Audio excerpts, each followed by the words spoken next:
Bloody Mary, the mirror's whisper. The apartment smelled of rust and regret. I'd rented it cheap, too cheap, because the windows were sealed shut with paint older than my grandfather, and the bathroom mirror had a crack resembling a noose. The landlord called it vintage charm. I called it a tomb. I found the diary under a floorboard in the bedroom. Its leather cover was flaking, and the first page screamed in faded ink, Evelyn Hart, 1927. Do not trust the reflections after midnight. The entries were frantic, obsessed with a ritual. Light a candle, say her name thrice, and she'll show you your sins. But never let her touch the glass. That night, I laughed. I lit a cigarette facing the cracked mirror and muttered, Bloody Mary, Bloody Mary, bloody. The flame died. Not flickered, died, as if snuffed by a wet hand. And in the dark, the mirror breathed. The cold started in my fingertips. Not winter cold, but the kind that clings to bones like dead children's fingers. The mirror's surface fogged, though the room was arid. I told myself it was mold. Old buildings hallucinate. But then, I saw her, not a full figure, but a stain at the edge of my vision. Long hair, blacker than oil, spilling over shoulders that bent the wrong way. She only appeared when I held my breath. I ran to the sink, splashed water on my face, and when I looked up, there she stood behind me. Her hand pressed against the glass, palm rotting, nails peeling like birch bark. Her lips didn't move, but her voice slithered into my skull. You'll let me out, little liar. I smashed the mirror with my fist. The shards cut deep, but when I blinked, the glass was whole again. Mrs. Krasny from apartment 3B smelled of mothballs and incense. She'd knock at AM, her milky eyes unblinking. You've seen her, yes? She rasped, thrusting a brass key into my hand. A tiny cross was etched into its teeth. Who gave you this apartment, boy? The ones before you. They screamed through the walls, through the mirrors. I tried to shut the door, but her foot jammed it. She was a surgeon once, she hissed. Cut people open to fix them. Now she wants new eyes.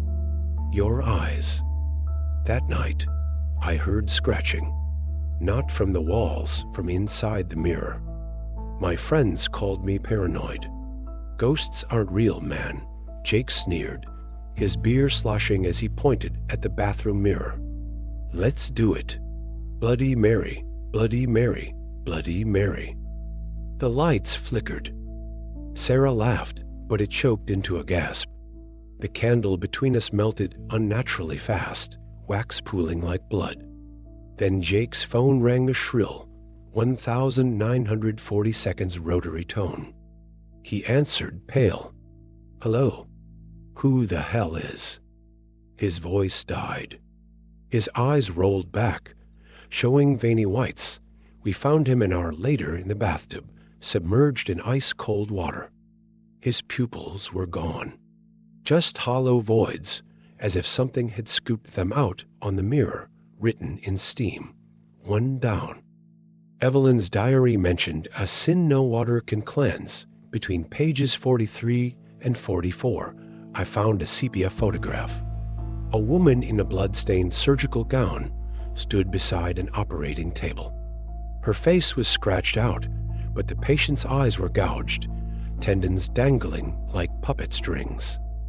The caption read, Mary Vale, 1944.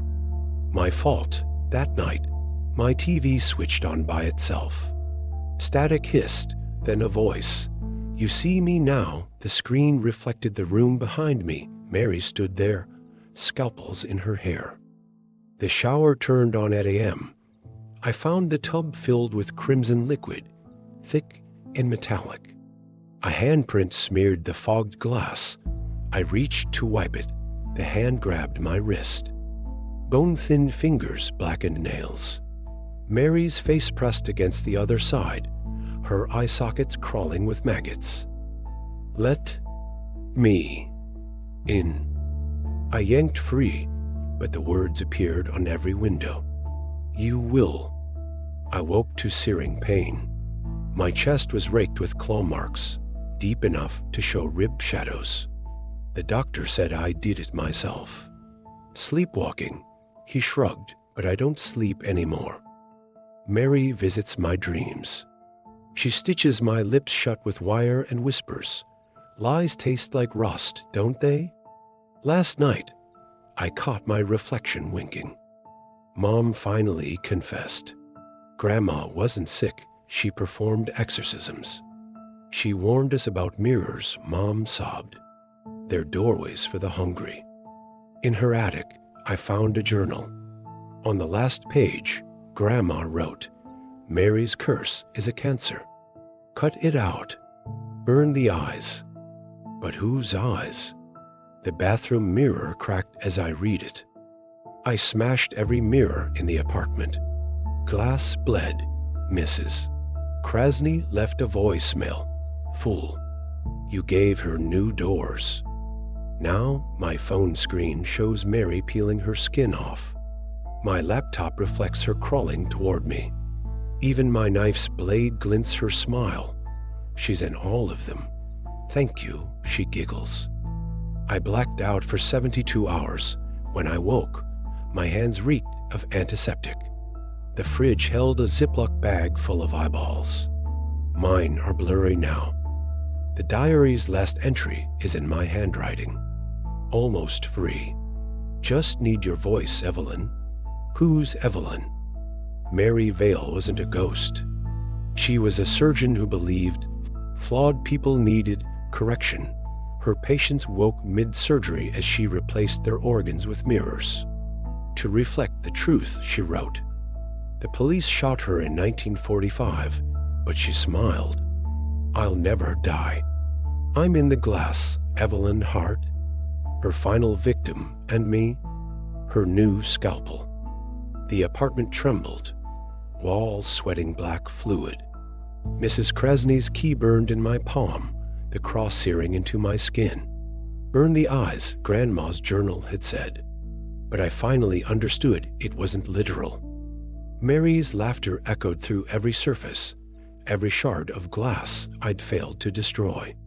You're mine, she hissed, her voice slithering from the fractured TV screen. You opened the doors. Now you'll hold them open. I stumbled to the bathroom, the epicenter of her rot. The mirror was whole again, its surface rippling like water. Mary stood behind the glass, scalpels threaded through her hair like grotesque pins. Her eyes, my eyes, glinted with malice. What do you want? I screamed, throwing the key at the mirror. It struck the glass with a metallic clang, then melted, the cross dissolving into smoke. She pressed her palm against the reflection. A trade, she whispered. Your voice for hers. Whose? The mirror fogged, revealing Evelyn Hart, the diary's author, strapped to an operating table, her mouth stitched shut with wire.